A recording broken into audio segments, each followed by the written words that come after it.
Rich dad and poor अध्याय 1। Robert Kiyosaki के अनुसार, मेरे दो डैडी थे, एक अमीर और दूसरे गरीब। एक बहुत पढ़े लिखे थे और समझदार थे। वे पीएचडी थे और उन्होंने अपने 4 साल के अंडर ग्रेजुएट कार्य को 2 साल से भी कम समय में कर लिया था। इसके बाद वे आगे पढ़ने के लिए Stanford university, university of Chicago तथा नॉर्थ वेस्टर्न यूनिवर्सिटी गए और यहाँ सब उन्होंने पूरी तरह से स्कॉलरशिप के सहारे ही किया। मेरे दूसरे डैडी 8वीं से आगे नहीं पढ़े थे। दोनों ही अपने करियर में सफल थे। दोनों ने ज़िंदगी भर कड़ी मेहनत की थी। दोनों ने ही काफ़ी पैसा कमाया था, परंतु उनमें से एक पूरी ज़िंदगी पैसे के लिए परेशान होता रहा। दूसरा हवाई के सबसे अमीर व्यक्तियों में से एक बन गया। एक के मरने पर उसके परिवार, चर्च और ज़रूरतमंद को करोड़ों डॉलर की दौलत मिली। दूसरा अपने पीछे कर्ज छोड़कर मरा। मेरे दोनों डैडी इरादे के पक्के, चमत्कारी और प्रभावशाली थे। दोनों ने मुझे सलाह दी, परंतु उनकी सलाह एक सी नहीं थी। दोनों ही शिक्षा पर बहुत जोर देते थे, परंतु उनके द्वारा सुझाए गए पढ़ाई के विषय अलग अलग थे। अगर मेरे पास केवल एक ही डैडी होते तो मैं या तो उनकी सलाह मान लेता या फिर उसे ठुकरा देता। चूंकि सलाह देने वाले दो थे, इसलिए मेरे पास दो विरोधाभासी विचार होते थे, एक अमीर आदमी का और दूसरा गरीब आदमी का। किसी भी एक विचार को सीधे सीधे मान लेने या मानने के बजाय मैं उनकी सलाहों पर काफ़ी सोचा करता था, उनकी तुलना करता था और फिर खुद के लिए फैसला लिया करता था। समस्या यहाँ थी कि अमीर डैडी अभी अमीर नहीं थे और गरीब डैडी अभी गरीब नहीं थे। दोनों ही अपने करियर शुरू कर रहे थे और दोनों की दौलत तथा परिवार के लिए मेहनत कर रहे थे, परंतु पैसे के बारे में दोनों के विचार और नज़रिए एकदम अलग थे। उदाहरण के तौर पर, एक डैडी कहते थे पैसे पैसे का मोह ही सभी बुराइयों की जड़ है, जबकि दूसरे डैडी कहा करते थे पैसे की कमी ही सभी बुराइयों की जड़ है। जब मैं छोटा था तो मुझे दोनों डैडियों की अलग अलग सलाहों से दिक्कत होती थी। एक अच्छा बच्चा होने के नाते मैं दोनों की बातें सुनना चाहता था। परेशानी यहाँ थी कि दोनों एक सी बातें नहीं कहते थे। उनके विचारों में ज़मीन आसमान का फ़र्क था, खासकर पैसे के मामले में। मैं काफ़ी लंबे समय तक यहाँ सोचा करता कि उनमें से किसने क्या कहा, क्यों कहा और उसका परिणाम क्या होगा। मेरा बहुत सा समय सोच विचार में ही गुजर जाता था। मैं खुद से बार बार इस तरह के सवाल पूछा करता, उन्होंने ऐसा क्यों कहा, और फिर दूसरे डैडी की कही हुई बातों के बारे में भी इसी तरह के सवाल पूछता। काश मैं यहाँ बोल सकता, हाँ वे बिल्कुल सही हैं, मैं उनकी बातों से पूरी तरह सहमत हूँ, या यहाँ कहकर मैं सीधे उनकी बात ठुकरा सकता। बुड्ढे को यह नहीं पता कि वह क्या कह रहा है। चूँकि दोनों ही मुझे प्यारे थे, इसलिए मुझे खुद के लिए सोचने पर मजबूर होना पड़ा।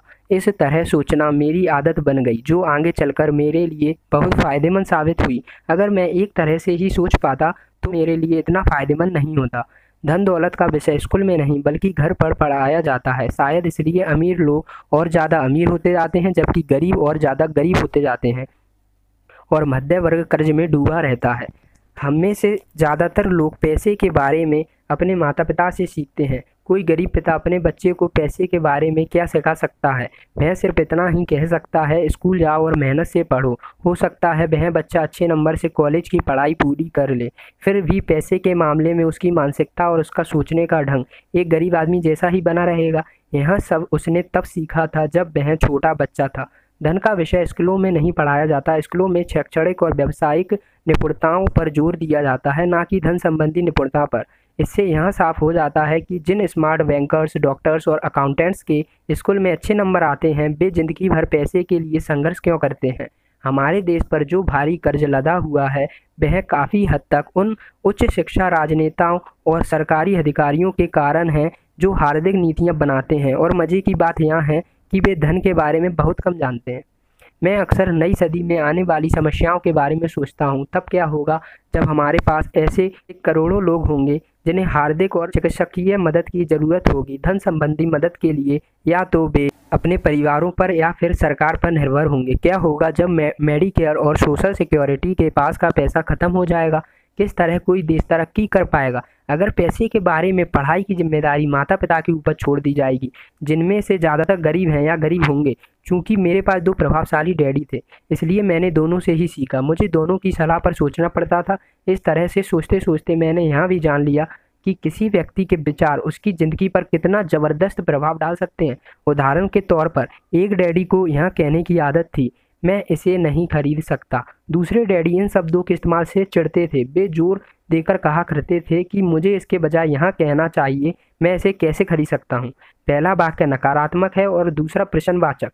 एक में बात खत्म हो जाती है और दूसरे में हम आप सोचने के लिए मजबूर हो जाते हैं। मेरे जल्द ही अमीर बनने वाले डैडी ने मुझे समझाया कि जब हम कहते हैं मैं इसे नहीं खरीद सकता तो हमारा दिमाग काम करना बंद कर देता है। इसके बजाय जब हम यहाँ सवाल पूछते हैं मैं इसे खरीद सकता हूँ, मैं इसे कैसे खरीद सकता हूँ, तो हमारा दिमाग काम करने लगता है। उनका यह मतलब नहीं था कि आपका जिस चीज़ पर दिल आ जाए उसे खरीद ही लें। वे लगभग दीवानगी की हद तक अपने दिमाग को कसरत करवाना चाहते थे, क्योंकि उनके ख्याल से दिमाग दुनिया का सबसे ताकतवर कंप्यूटर है। मेरा दिमाग हर रोज़ तेज़ होता जाता है क्योंकि मैं इसकी कसरत करता रहता हूँ। यहाँ जितना तेज़ होता जाता है मैं इसकी मदद से उतना ही ज़्यादा पैसा कमा सकता हूँ। उनका मानना था कि मैं इसे नहीं खरीद सकता कहना दिमागी आलस की पहचान है। हालांकि दोनों ही डैडी अपने काम में कड़ी मेहनत करते थे, परंतु मैंने देखा कि पैसे के मामले में एक डैडी की आदत यहाँ थी कि वे अपने दिमाग को सुला देते थे और दूसरे डैडी अपने दिमाग को लगातार कसरत करवाते रहते थे। इसका दीर्घकालीन परिणाम यहाँ हुआ कि एक डैडी हार्दिक रूप से बहुत अमीर होते चले गए, जबकि दूसरे डैडी लगातार कमज़ोर होते गए। इसे इस तरह से समझें कि एक व्यक्ति हर रोज़ कसरत करने के लिए जिम जाता है, जबकि दूसरा व्यक्ति अपने सोफे पर बैठकर टीवी देखता रहता है। शरीर की सही कसरत से आप ज़्यादा तंदुरुस्त हो सकते हैं और दिमाग की सही कसरत से आप ज़्यादा अमीर हो सकते हैं। आलस्य से स्वास्थ्य और धन दोनों का नुकसान होता है। मेरे दोनों डैडियों की विचारधारा में ज़मीन आसमान का अंतर था। एक डैडी की सोच थी कि अमीरों को ज़्यादा टैक्स देना चाहिए ताकि बेचारे गरीबों को ज़्यादा फ़ायदा मिल सके, जबकि दूसरे डैडी कहते थे टैक्स उन लोगों को सज़ा देता है जो उत्पादन करते हैं और उन लोगों को इनाम देता है जो उत्पादन नहीं करते। एक डैडी सिखाते थे मेहनत से पढ़ो ताकि तुम्हें किसी अच्छी कंपनी में नौकरी मिल जाए, जबकि दूसरे डैडी की सीख यहाँ थी मेहनत से पढ़ो ताकि तुम्हें किसी अच्छी कंपनी को खरीदने का मौका मिल जाए। एक डैडी कहते थे मैं इसलिए अमीर नहीं हूँ क्योंकि मुझे बाल बच्चों को पालना पड़ता है।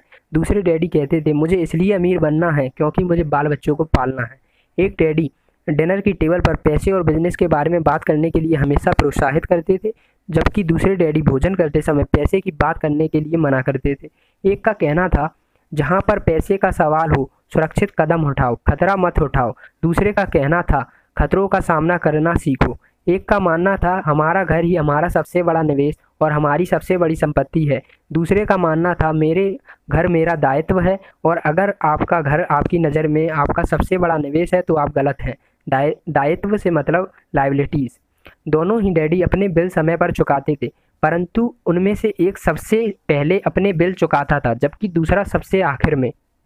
एक डैडी का यह मानना था कि कंपनी या सरकार को आपका ध्यान रखना चाहिए और आपकी ज़रूरतों को पूरा करना चाहिए। वे हमेशा तनख्वाह में वृद्धि, रिटायरमेंट योजनाओं, मेडिकल लाभ, बीमारी की छुट्टी, छुट्टियों के दिन और बाकी सुविधाओं के बारे में चिंतित रहते थे।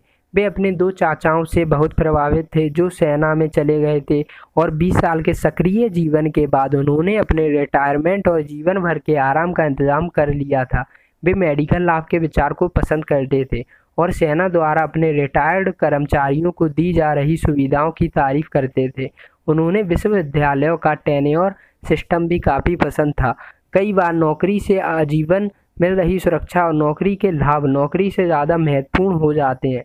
वे अक्सर यहाँ कहते थे मैंने सरकार के लिए बहुत मेहनत से काम किया है और इसलिए बदले में मुझे ये लाभ मिलने चाहिए। दूसरे डैडी पूरी तरह से हार्दिक स्वावलंबन में विश्वास करते थे। वे सुविधा भोगी मानसिकता के विरोधी थे। वे यह मानते थे कि इस तरह की मानसिकता लोगों को कमज़ोर और हार्दिक रूप से ज़रूरतमंद बनाती है। उनका दृढ़ विश्वास था कि आदमी को हार्दिक रूप से सक्षम होना चाहिए। एक डैडी कुछ डॉलर बचाने के लिए परेशान रहे, दूसरे डैडी एक के बाद एक निवेश करते रहे।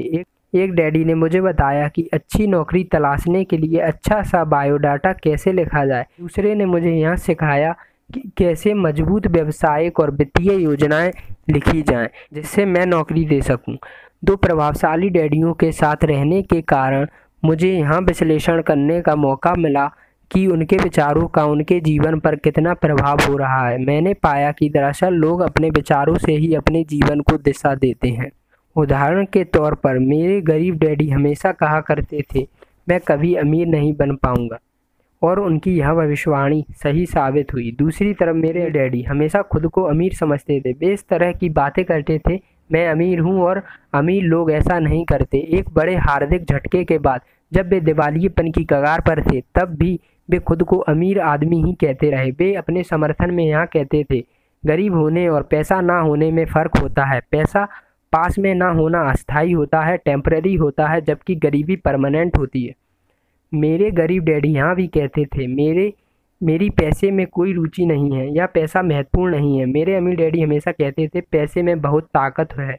हो सकता है हमारे विचारों की ताकत को कभी भी मापा ना जा सके या फिर उन्हें पूरी तरह से समझा ना जा सके, फिर भी बचपन में ही मैं यहाँ समझ गया था कि हमें अपने विचारों पर ध्यान देना चाहिए और अपनी अभिव्यक्ति पर भी। मैंने देखा कि मेरे गरीब डैडी इसलिए गरीब नहीं थे क्योंकि वे कम कमाते थे, बल्कि इसलिए गरीब थे क्योंकि उनके विचार और काम गरीबों की तरह थे। दो डैडी होने के कारण बचपन से ही मैं इस बारे में बहुत सावधान हो चला था कि मैं किस तरह की विचारधारा अपनाऊं, मैं किसकी बात मानूं, अपने अमीर डैडी की या अपने गरीब डैडी की। हालांकि दोनों ही शिक्षा और ज्ञान को बहुत महत्वपूर्ण मानते थे, परंतु क्या सीखा जाए इस बारे में दोनों की राय अलग अलग थी। एक चाहते थे कि मैं पढ़ाई में कड़ी मेहनत करूं, डिग्री लूं और पैसा कमाने के लिए अच्छी सी नौकरी ढूंढ लूं।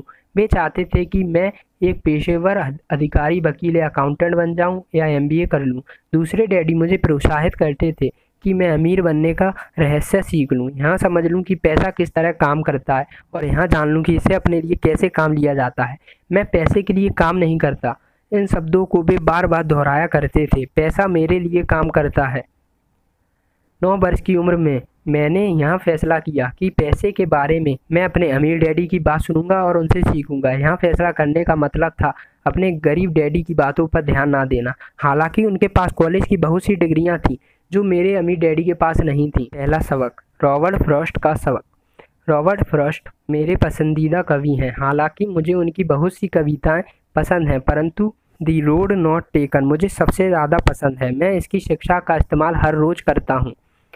दी रोड नॉट टेकन, वह राह जैसे चुना नहीं गया।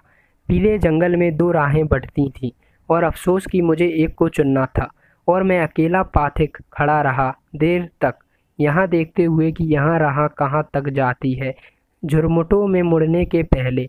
फिर मैंने दूसरी राह चुनी, उतना ही सुंदर और शायद बेहतर भी, क्योंकि यहाँ घास ज़्यादा थी और कम लोग गुजरे थे। हालांकि लोगों के गुजरने से यहाँ भी उतना ही नुकसान हुआ था और दोनों ही उस सुबह बराबर थीं।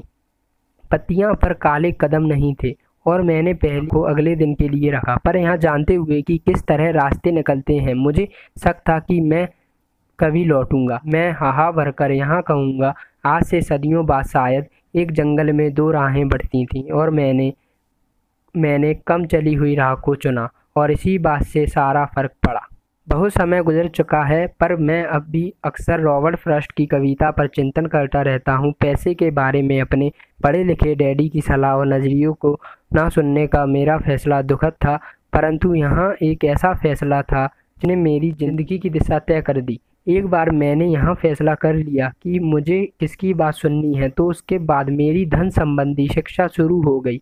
मेरे अमीर डैडी ने मुझे 30 साल से भी ज़्यादा समय तक सिखाया, तब तक जब तक कि मेरी उम्र 39 साल नहीं हो गई, और इसके बाद उन्होंने सिखाना बंद कर दिया। उन्होंने यहाँ देख लिया था कि मैं वह सब समझ चुका हूँ जो वे मेरी मोटी बुद्धि में भरने की कोशिश कर रहे थे। पैसा एक तरह की ताकत है, परंतु इससे भी बड़ी ताकत है वित्तीय शिक्षा।